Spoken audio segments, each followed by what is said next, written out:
Voy a intentar hablar bien, que el Señor ponga ritmo en nuestros labios, en mi boca, para que todos los hermanos de otros países puedan entender el español. Hermanos, una de las cosas que el Señor me ha mostrado en este retiro, sobre todo en los almuerzos, en los alimentos, es que todo lo que Él prepara, el alimento, nosotros siempre lo comemos, pero no podríamos comer el alimento sin el plato, sin el vaso, sin las cucharas, sin los tenedores. Y el Señor ha provisto en su casa del alimento que sale de su boca, pero también ha puesto instrumentos, a los vasos, tenedores, cucharas, en cada uno de los hermanos hoy presentes.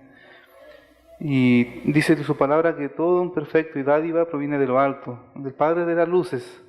Amén.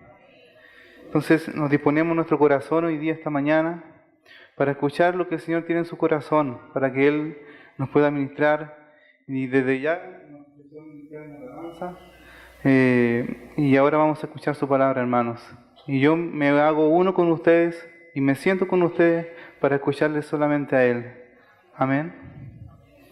Vamos a abrir nuestras Biblias en San Juan, capítulo 1.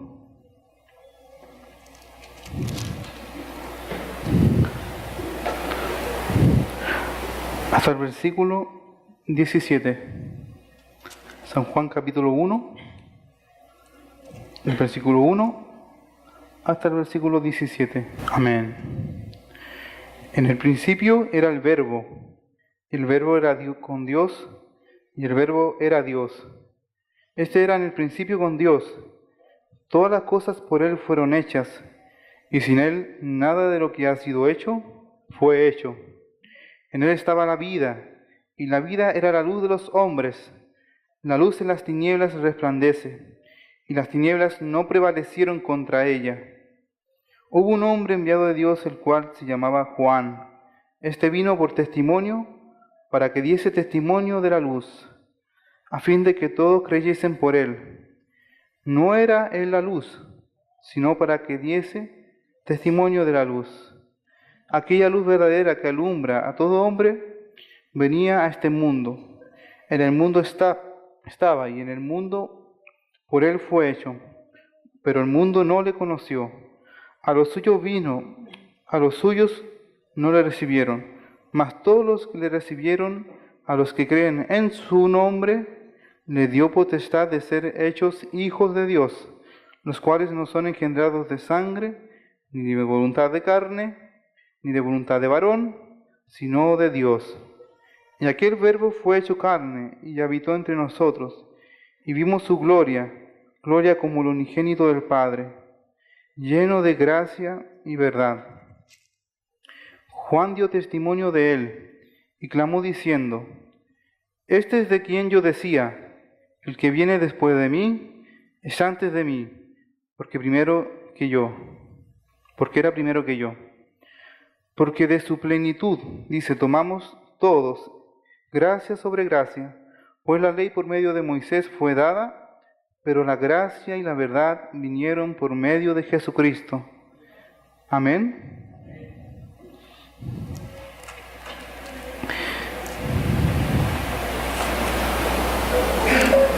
Amén, hermanos. Lo que acabamos de leer es lo que el Señor había puesto en mi corazón para partir leyendo y saber lo que Él nos quiere decir. El tema que el Señor ha puesto en mi corazón es cómo debemos ser nosotros contenedores de la gracia de Dios y cómo debemos todos tomar de su plenitud. Cómo debemos nosotros, los cristianos, los hijos de Dios, poder ser vasos que contienen su gracia, como las mujeres sensatas que llevaban su vasija llena de aceite. Y el Señor nos quiere enseñar a su iglesia de cómo Él nos manda a nosotros, cómo nos puede exhortar y enseñar a cómo Él nos puede llevar por ese camino, que antes no conocíamos, pero ahora lo conocemos. Amén. Voy a ir leyendo y vamos a ir resumiendo por honor al tiempo. Amén. Todos los hermanos sabemos que en el principio Jesucristo, el unigénito Hijo de Dios, estaba con el Padre, estaba la Trinidad, y había un propósito en el corazón, que era salvar al hombre, rescatarlo del pecado, hermanos. Y aquí cuando vamos leyendo, hermanos, del versículo 1 en adelante, quiero destacar algunas frases. Dice que todas las cosas por Él fueron hechas y sin Él nada de lo que ha sido hecho fue hecho. En Él estaba la vida y la vida era la luz de los hombres. Amén. Entonces, antes que viniera esta luz, esta verdad, vino alguien antes a dar testimonio de la verdad, que era Juan el Bautista, el cual fue enviado por Dios, preparó el camino para que cuando viniera Jesús, los corazones ya estuvieran listos para escuchar el Evangelio de Jesucristo. Amén. Entonces, la base que el Señor está poniendo en mi espíritu para ministrar, hermanos, es que nosotros debemos saber que cuando el Hijo de Dios vino, no pudo dar su vida inmediatamente a los hombres, porque Él tuvo que ser llevado a una estatura de varón perfecto. El Señor Jesucristo en su divinidad como Dios, Él no necesitaba crecer en gracia, no necesitaba crecer en divinidad, porque Él ya era Dios y es Dios. Pero Él como hombre, dice su palabra que debió crecer en gracia, en sabiduría, y Él fue como hombre, fue llevado a una estatura de varón perfecto. Y cuando vemos el capítulo de San Juan, vemos que el Espíritu Santo nos cita que Él era el unigénito del Padre. Amén. Y cuando hablamos de unigénito del Padre, es que era el único Hijo de Dios. Y nosotros aún no éramos hijos de Dios, pero eso estaba en su corazón. Quiero destacar el versículo 14, dice: y aquel verbo fue hecho carne, y habitó entre nosotros, y vimos su gloria como el unigénito del Padre, lleno de gracia y verdad. Entonces, hermanos, quiero detenerme aquí para decirles que cuando el Señor Jesucristo vino en gracia y verdad, vino la provisión de nuestro Padre al enviarnos a Él. El mundo estaba, hermanos, estaba cautivo en la confusión, en la Babilonia, en el pecado, en las tinieblas. Y vino el Hijo de Dios para mostrar a nosotros que Él era la vida. Pero había algo interesante ahí, hermanos, porque sus discípulos, los que Él llamó, no podían recibir esa vida de inmediato. ¿Por qué? Porque todas las cosas estaban antes separadas. Cuando cantábamos en delante una alabanza del cielo y la tierra, hablan de su amor. Antes que viniera Jesús, el Hijo de Dios, por el tema del pecado, los cielos se habían cerrado. Y Él solamente se empezó a llamar Dios de los cielos. Y ya no se empezó a llamar Dios de los cielos y la tierra. Cuando hubo ese tema, cuando fueron cautivos a Babilonia, y ya Dios ya cerró los cielos, y nosotros estábamos solamente con los cielos cerrados. Pero cuando vino el Hijo de Dios, cuando se abrió los cielos, era para decir: este es mi Hijo amado, en quien tengo complacencia. Amén. Entonces hay algo muy interesante, y quiero que me acompañen al Salmo 85, hermanos, porque vamos a ver que todas las cosas fueron reunidas en Cristo. Pero ¿saben qué, hermanos?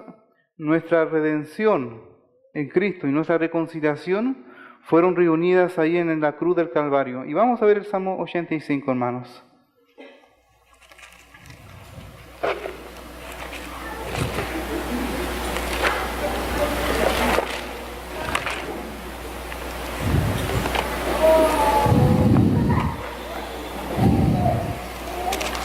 Vamos a leer del versículo 6.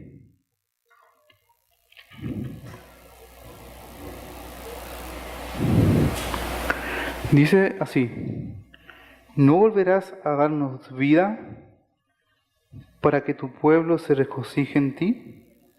Muéstranos, oh Jehová, tu misericordia y danos tu salvación. Escucharé lo que hablará Jehová Dios, porque hablará paz a su pueblo y a sus santos, para que no se vuelvan a la locura. Ciertamente cercana está su salvación a los que le temen, para que habite la gloria en nuestra tierra. La misericordia y la verdad se encontraron. La justicia y la paz se besaron. La verdad brotará de la tierra y la justicia mirará desde los cielos. Hermanos, este texto está el salmista hablando del cautiverio de Babilonia y le pregunta a Dios si Él nos va a salvar, si Él nos va a dar vida. Porque estas 4 frases que las podemos enmarcar, que son misericordia, verdad, justicia y paz, estaban literalmente separadas del hombre. Por una parte, la misericordia de Dios estaba en su corazón, pero la verdad todavía no brotaba en la tierra, porque aún no había venido el varón perfecto de Jesucristo. Entonces, la misericordia de Dios, ¿qué es, hermano? Cuando nuestra hermana citó el Salmo 8, ella dijo, en la palabra de Dios, dijo, ¿qué es el hombre para que tenga memoria de él? Ahí vemos memoria, misericordia, sentimiento. Pero cuando hay un sentimiento y hay alguien que está necesitado, ¿qué hace cualquiera de nosotros? Da la provisión, da esa provisión en base a esa misericordia.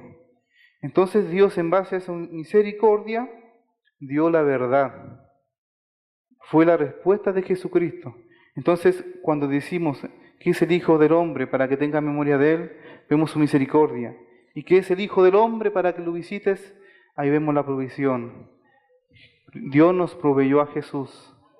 Amén. Entonces vemos esta provisión en Jesucristo. Entonces, cuando la misericordia de Dios estaba en su corazón y todavía la verdad no brotaba en la tierra, tuvo que venir el grano de trigo y cayó en tierra. Pero este grano de trigo caminó por 30 años y 3 meses y medio con una vida contenida dentro, que Él la quería expresar, que Él la quería dar, que Él se encontraba con leprosos, se encontraba con ciegos y los sanaba, y Él quería que sus discípulos experimentaran esta comunión con el Padre, esta vida con Él, que tuvieran ese mismo hambre que tuvieran los discípulos, porque el Padre, Jesús le decía a los discípulos, yo tengo una comida que ustedes no conocen.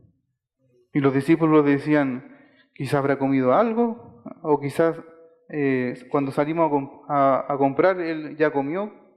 No. Entonces, el Señor le responde que su comida era hacer la voluntad del Padre. Por eso Él dice, bienaventurados los que tienen hambre y sed de justicia. Ese es nuestro menú espiritual, hermanos, tener hambre y sed de justicia.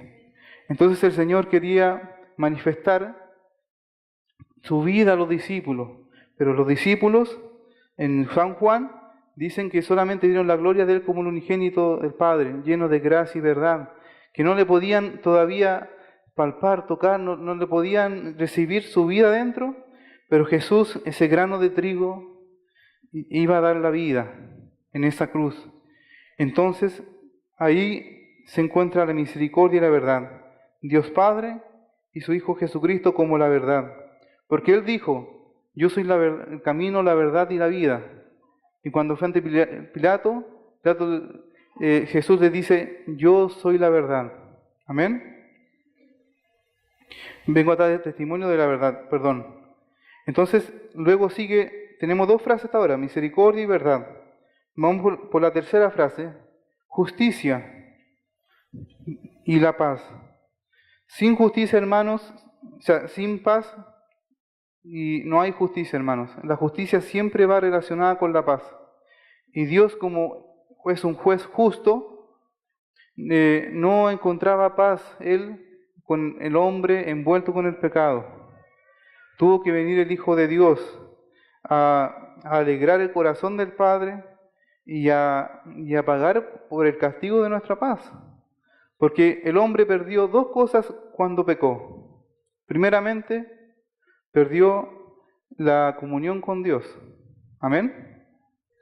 Y por segundo, perdió esa paz con Dios. Adán ya no se atrevía a acercarse, él quería esconderse. Adán ya no podía establecer conversación con Dios, él huía. Pero ahí vemos Dios misericordiosamente que Él siempre anhelaba estar con Adán. Aún así con el pecado, Dios siempre se anticipaba y quería traerlo. Y por eso envió a su Hijo Jesucristo, hermanos. Entonces vemos que en la justicia y la paz aquí se besaron. La palabra se besaron es como un abrazo, por decirlo. Que en la cruz del Calvario, cuando Jesucristo estaba en el madero, todas las cosas ahí fueron ahí reunidas, fueron redimidas y reconciliadas, hermanos. Porque en la cruz del Calvario, hermanos, hubieron dos cosas también. Hubo una obra de redención, hermanos, que tiene que ver con la expiación por nuestros pecados, con la sangre que nos lavó de una vez para siempre de todos nuestros pecados, y también hubo una obra de comunión. ¿Por qué? Porque de la costilla del Señor salió sangre, también salió agua, y la sangre representa la redención, pero esa agua representa su palabra con el cual Él iba a lavar a su iglesia. Por eso, en la redención y la comunión van juntas en una obra completa. Por eso dice la palabra que la misericordia y la verdad se encontraron, la justicia y la paz se besaron. La verdad brotará de la tierra y la justicia mirará de los cielos. Y dice, más adelante dice, Jehová dará también el bien y nuestra tierra dará su fruto. La justicia irá delante de él y sus pasos nos pondrá por camino. Amén. Entonces ahí vemos a nuestro Señor Jesucristo.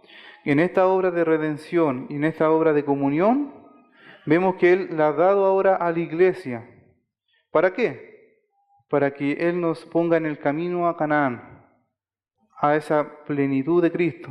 Porque esta obra de redención no fue como el objetivo final de Dios, sino que fue un propósito que estaba dentro del propósito eterno para hacernos llegar a Él.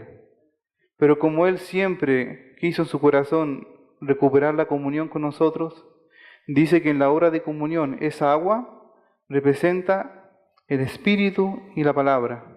Amén, como lo dijo a Nicodemo, que es necesario nacer de nuevo, pero por el agua y por el Espíritu. Amén, por la palabra.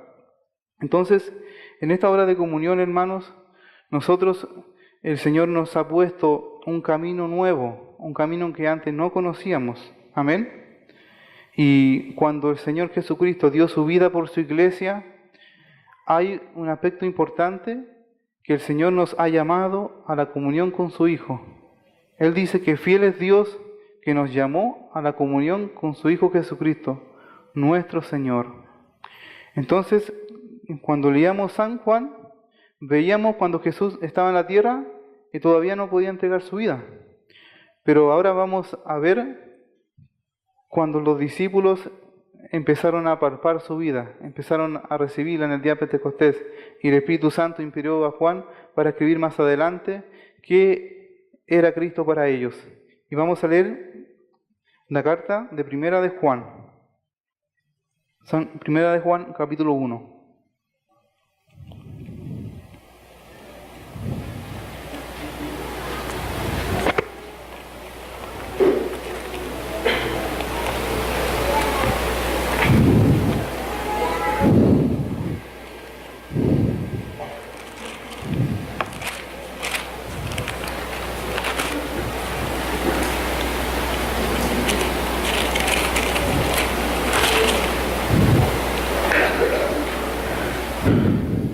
Y fíjense, hermanos, en el San Juan empieza diciendo: en el principio era el verbo era con Dios y el verbo era Dios. Pero ahora el Espíritu Santo inspiró en esta carta de Primera de Juan a iniciar de nuevamente con el principio. Y dice: lo que era desde el principio, lo que hemos oído, lo que hemos visto con nuestros ojos, lo que hemos contemplado y palparon nuestras manos tocante al verbo de vida. Porque la vida fue manifestada, y la hemos visto, y testificamos y anunciamos la vida eterna, la cual estaba con el Padre, y aleluya, y se nos manifestó. Lo que hemos visto y oído, eso os anunciamos. Y guárdese esto en el corazón, hermanos, para que también vosotros tengáis comunión con nosotros. Y nuestra comunión verdaderamente es con el Padre y con su Hijo Jesucristo. Estas cosas os escribimos para que vuestro gozo sea cumplido. Entonces, hermano, aquí ya los discípulos, creo que la espera que tuvieron ellos para poder contemplar la vida del Señor fue una espera, hermanos, en el cual el Señor trató con ellos, les hizo esperar, pero nosotros los cristianos, cuando nos convertimos a Cristo, recibimos esta vida inmediatamente y somos regenerados y podemos ya palparle. Yo me acuerdo en un comentario de nuestro hermano Weissmaní, él decía que si Pedro le ofreciera que en los tiempos de Jesús, cuando él estaba con ellos, le ofreciera intercambiar los tiempos y que Weissmaní se fuera a ese tiempo de Jesús y Pedro se viniera a la China en ese tiempo, él dice que por ningún momento le haría esa oferta o recibiría esa oferta. ¿Por qué? Porque él ya podía conocer a Cristo en el Espíritu y podía contemplarlo, palparlo, tocarlo, podía ya experimentarlo. Entonces el hermano Ni decía, yo no quiero esa oferta, porque tengo la oportunidad de tocar a Jesús inmediatamente. Pedro tuvo que esperar muchos años, hasta el día de Pentecostés, pero un convertido, que puede ser ahora hoy un niño, puede ser un adulto, o puede ser hasta un abuelito, puede ya tocar a Jesús, y puede entrar en esta comunión que invitan los discípulos, que dice para que tengáis comunión con nosotros, y nuestra comunión es con nuestro Señor Jesucristo y nuestro Padre. Amén. Entonces, hermanos, cuando ya el cristiano ha sido regenerado y santificado, han sucedido en nuestro ser, que nuestro espíritu que antes estaba muerto, ahora ya fue alumbrado, fue despertado. Amén. Pero el Espíritu Santo tiene que hacer una obra perfecta con nuestra alma. ¿Por qué, hermanos? Porque nuestra alma estaba acostumbrada a caminar sin Dios. Estaba loca, estaba desesperada, y el Señor, a través del Espíritu Santo, tenía que empezar a contenerla, tenía que empezar a tratarla y tenía que empezar a encaminarla. Entonces, hemos leído esto, hermanos, para establecer esta base, que en Jesucristo en nosotros es la vida eterna y que Él quiere traspasar toda su vida a nuestra alma, para que nuestra alma sea partícipe de esta obra de comunión, para que no solamente el Espíritu esté restringido, sino que nuestra alma empiece a experimentar lo que experimentaron sus discípulos cuando recibieron al Espíritu Santo en el día de Pentecostés. Cuando en la vida, ejemplo de Pablo, que él tuvo una vida con Cristo tan profunda, que su alma ya era tan experimentada su alma, que él en cualquier momento u ocasión, él decía que Cristo vivía por él. Amén. Pero hay algo, hermanos, que el Señor necesita que el alma tenga y que el alma reciba esta gracia, que es la fe. Sin fe no podemos contener esta gracia. La gracia de Dios ahora en nosotros es nuestra provisión. En el Antiguo Testamento, como leíamos antes, se mencionaba siempre la misericordia y la verdad. Pero ahora que ha venido Cristo, se dice que esa es la gracia y verdad. Pero por ningún momento se ha anulado la misericordia, porque la misericordia sigue en Él. Pero ahora Él en nosotros es nuestra provisión, es nuestra gracia. Entonces, para que la gracia sea traspasada a nuestra alma, para que nuestra alma empiece a ser transformada a la imagen de Cristo, necesita ser un contenedor acepto y responsable ante Dios. Amén. La gracia de Dios, hermano, es como esa agua que el Señor le dice a la mujer samaritana, que le dice que Él es el manantial, que es como una fuente de agua viva, y que de ella iban a brotar ríos de agua viva. Entonces, esa fuente que está el Señor ofreciendo a esa mujer samaritana, como ya leíamos antes, ese día Jesús no podía darle su vida de inmediato, no podía ofrecerle su vida en agua, en esa fuente, porque tenía que él primeramente morir y después en el día de Pentecostés derramar su espíritu, su palabra. Entonces, esta mujer samaritana representa a la iglesia también, hermanos, porque Jesús le hace una pregunta muy interesante, le dice que después de ofrecerle este ofrecimiento, le dice, ve y llama a tu marido. Y ella le dice, ¿cómo sabe que tengo marido? Y el Señor le dice que tenía 6. Y él era el 7º marido. Y él es la perfección, nuestro 7º marido, hermano. Entonces, la gracia de Dios, hermano, en nosotros es el Cristo mismo queriendo en su espíritu traspasar a nuestra alma. Amén. Entonces vamos a leer ahora Primera de Pedro 1:13.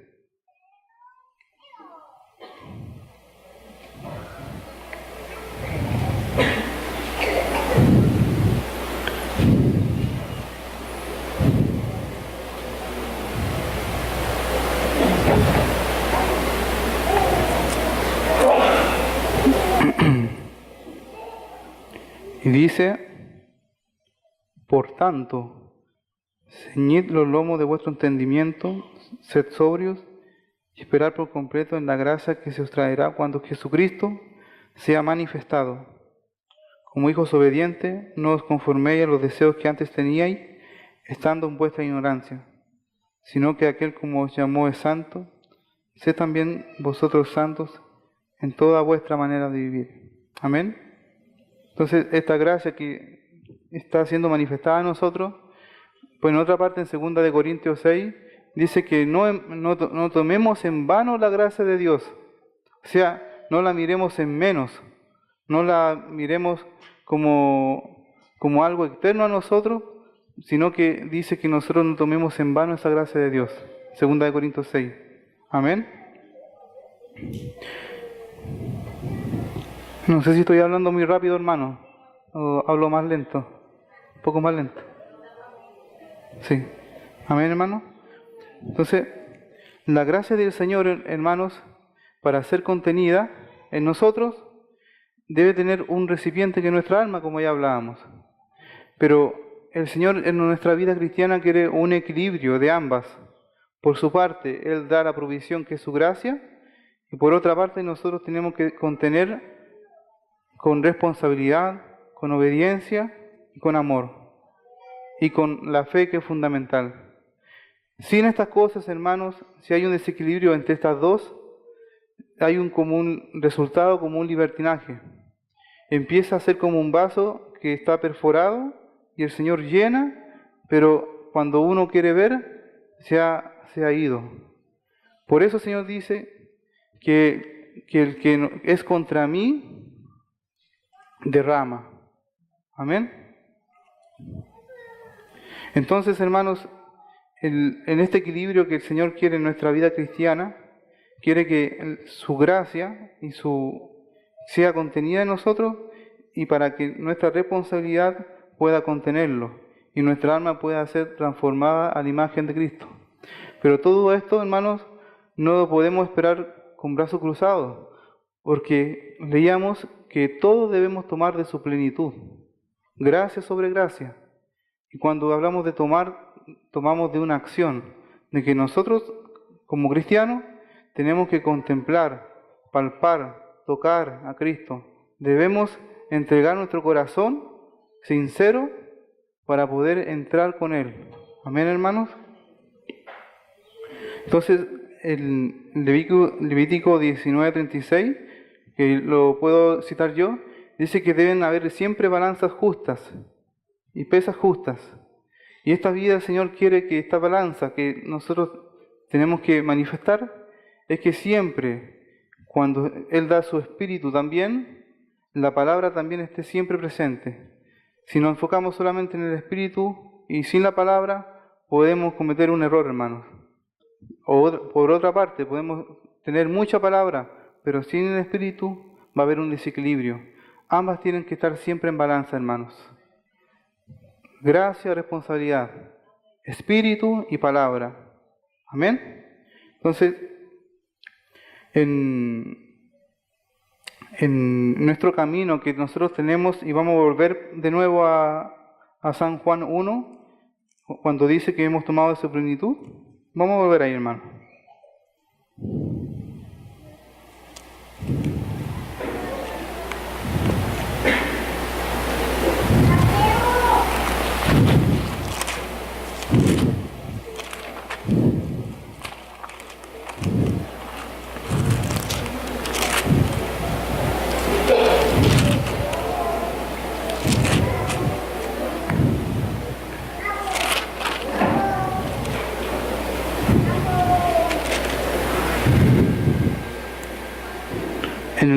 En el capítulo 1, versículo 16, dice: porque de su plenitud tomamos todos, gracias sobre gracia.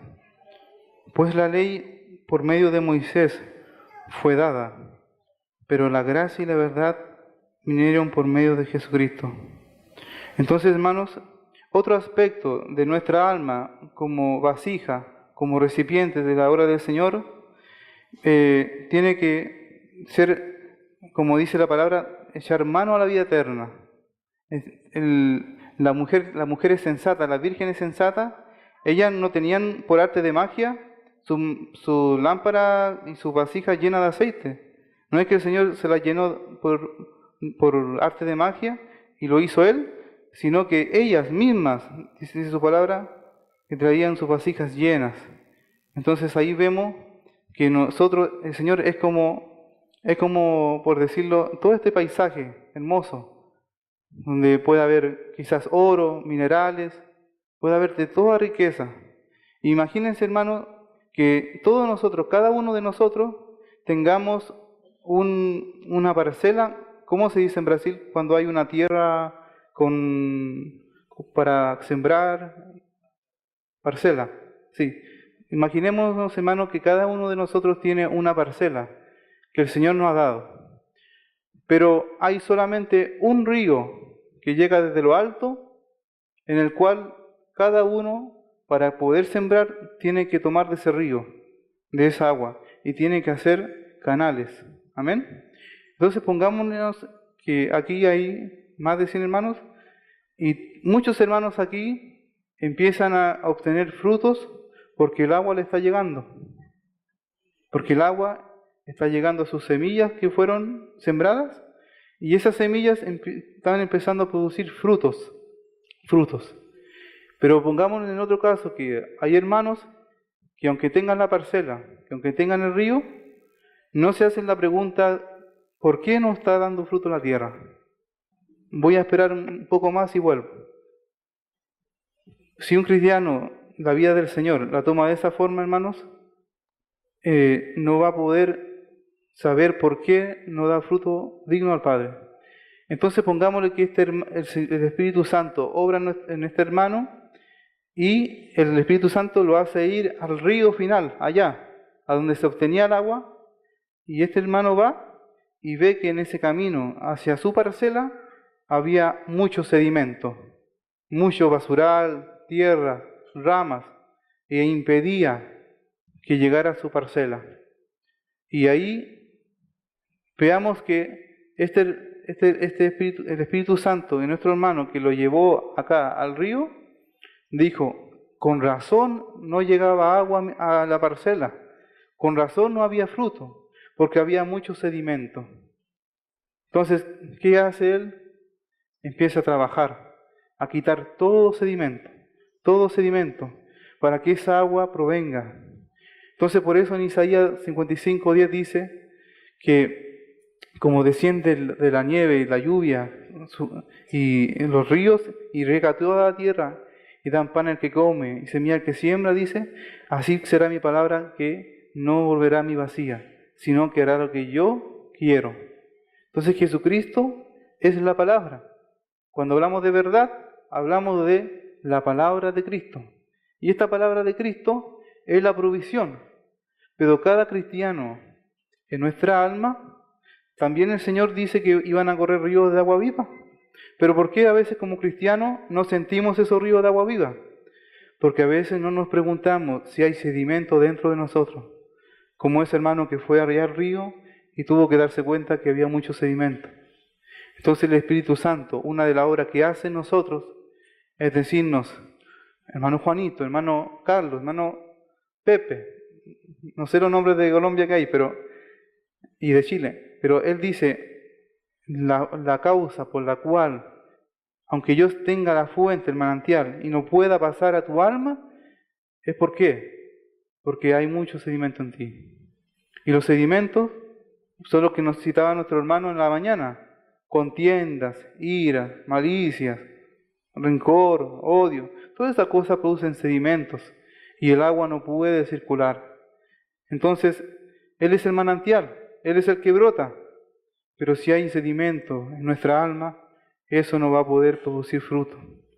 Porque cuando en Gálatas, los frutos del Espíritu, que dice que el primer fruto, que es el amor, y después le siguen muchos frutos más, esto para que sea manifestado en el alma debe estar sin sedimento, abierto, porque por sus frutos lo conoceréis. Entonces, si el Señor ve en un cristiano amor, bondad, paz y todos estos frutos, es un cristiano responsable. Ahí vemos el equilibrio: gracia, el río; responsabilidad, ir a ver el río, si está llegando. ¿Ven, hermano? Responsabilidad. El Señor ha provisto el río, nosotros vamos. Entonces, es la voluntad de Dios que cuando nosotros nos alimentemos en el cuerpo de Cristo y vayamos al casino, llevemos todos los frutos de esta parcela, hermano. Porque es necesario enriquecernos en todos nosotros, hermano. Es necesario comer de cada hermano. Cada hermano es un aspecto diferente de Cristo, es una expresión diferente de Cristo. Y si hay un cristiano que no puede expresar, no es porque no tenga Cristo, sino porque el Espíritu Santo quiere hablarle a su corazón para que abra paz. Amén. Entonces el Señor dice, por sobre toda cosa guardada. El mundo dice, guarda el celular, guarda el dinero, guarda las joyas, guarda el auto. Pero el Señor dice a los cristianos, y los cristianos tienen que decir sí a esto, lo que dice el Señor: por sobre toda cosa guardada, guarda tu corazón, porque de él mana la vida. Una vez, hermanos, yo recibí una corrección por parte de mi esposa, porque yo estaba en una reunión y cité este versículo, y por leer rápido, y porque soy corto de vista, dije, por sobre toda cosa guardada, guarda tu corazón, porque él emana la vida. Y ella me miró así: no es la palabra emana, porque dice la palabra mana. Mana significa traspasa, fluye, sale hacia afuera, por decirlo. Entonces la pregunta va: entonces, si del corazón mana, traspasa, ¿cuál es la fuente? Su Espíritu en nosotros. Ahí está la fuente de Cristo, que Él quiere traspasar a nuestra alma, que Él quiere que sintamos sus sentimientos, que podamos palparle, que podamos tocarle. Por eso todos estos versículos que hemos leído de palpar, contemplar, tocar, son obra, son responsabilidad de cada cristiano. Es como una acción voluntaria del Señor. Porque al Señor nadie de nosotros aquí lo obliga a algo. Porque su mismo amor hace que nosotros le llevemos alabanzas a Él, le llevemos acción de gracia y podamos nosotros ser formados a su imagen. Dice Corintios 3, en los finales del versículo dice que donde está el Espíritu de Dios, dice, hay libertad. ¿Y esa libertad es para qué? Porque dice que nosotros, contemplando la gloria del Señor, somos transformados a su imagen, de gloria en gloria, a la misma imagen de su Hijo, como en un espejo. Pero hay una palabra clave ahí, hermano, dice contemplando. ¿Qué quiere decir? Que el cristiano, para ser transformado, debe contemplar, debe mirar, porque nosotros debemos ahora ser formados a la imagen de Cristo. Y si nos hiciéramos la pregunta, ¿cuánto nos falta para ser formados a la imagen de Cristo? No se sienta mal cuando diga que me falta mucho, porque el mismo Espíritu Santo es el que lo está ubicando y a mí primeramente diciendo, si falta mucho, pero yo estoy haciendo esa obra contigo. Amén. Entonces, hermanos, quiero contar otro testimonio sobre el Espíritu obrando en el alma. Cierta vez había un anciano con 2 niños, un niño y una niña, y él los llevó al monte, y él quería hacerle conocer también ríos, y de repente empezaron a escuchar mucho ruido, y el anciano les dice, vamos a ver allá qué es. Y cuando fueron para allá, los niños vieron el río y sonaba muy fuerte. Y los niños le preguntaron al anciano, oiga usted, ¿por qué suena tan fuerte? ¿Por qué hay mucha bulla cuando pasa el río por acá? Y el anciano le dice, porque aquí hay mucha roca, mucha piedra, mucho cimiento, y eso choca. Y eso hace que no el ruido. Pero pasó que más adelante, el anciano caminó más adelante con ellos, el niño y la niña, y los niños le dicen, parece que acabamos porque ya parece que acá no hay ríos. Y el anciano, como ya conocía el terreno, dijo, les voy a presentar un lugar que ustedes no conocen. Y el anciano los llevó al niño y a la niña y vieron, ¡ah! ¡Un río! ¿Y por qué tan silencioso? Porque aquí no hay ninguna roca. Y el agua puede pasar libremente. Y el anciano quería manifestarle a sus niños que su vida en Cristo debía ser como ese río sin sedimento, debía ser que el agua, silencio. Entonces cuando nosotros escuchamos al Espíritu Santo, hermanos, que nos habla en nuestros corazones, hallamos que cuando más sensibles estamos a su voz, más podemos sentir su voz, porque Él siempre nos está hablando y siempre nos está ministrando. Amén. Entonces es la voluntad de Dios, hermano, que la palabra que nos va santificando hasta que el Señor venga y nos encuentre perfectos en Cristo, sea cuando su misma palabra en nosotros nos haga santificar y lavar. Amén. No sé cuánto llevo de tiempo, hermanos. Vamos a terminar ya. Quiero destacar, vamos a leer Efesios 3:18 y vamos a finalizar en Josué 3. Efesios 3:18 y Josué capítulo 3. Vamos a leer desde el 17. Dice, y mire hermano cómo empieza esta frase.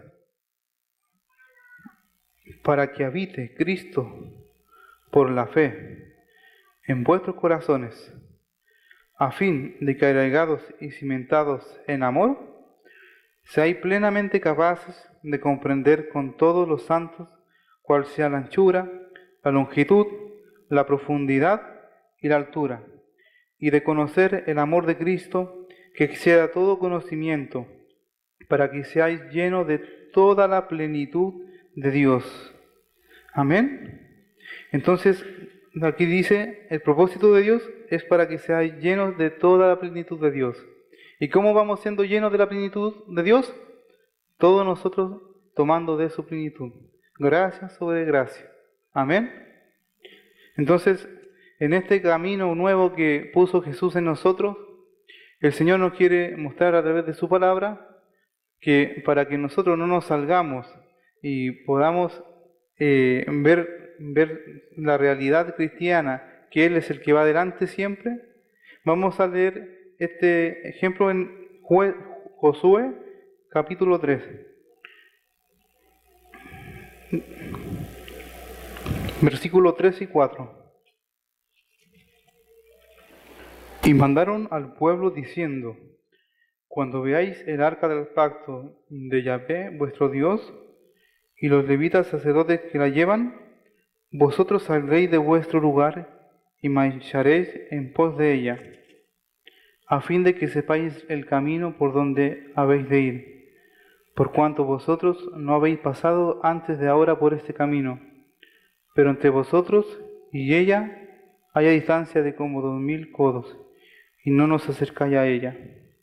Entonces ahí vemos, hermanos, que la representación de Dios en el pueblo de Israel lo hizo cruzar 2 veces por agua.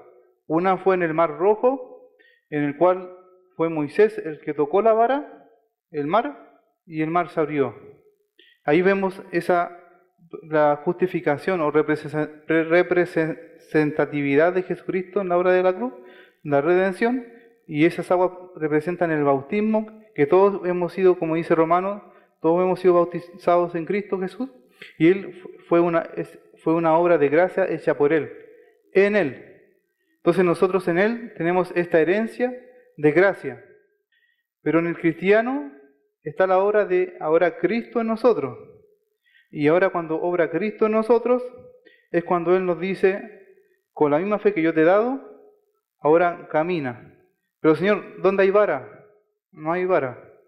Estoy yo, el arca que va adelante, y ustedes me siguen, así dice el Señor en Josué.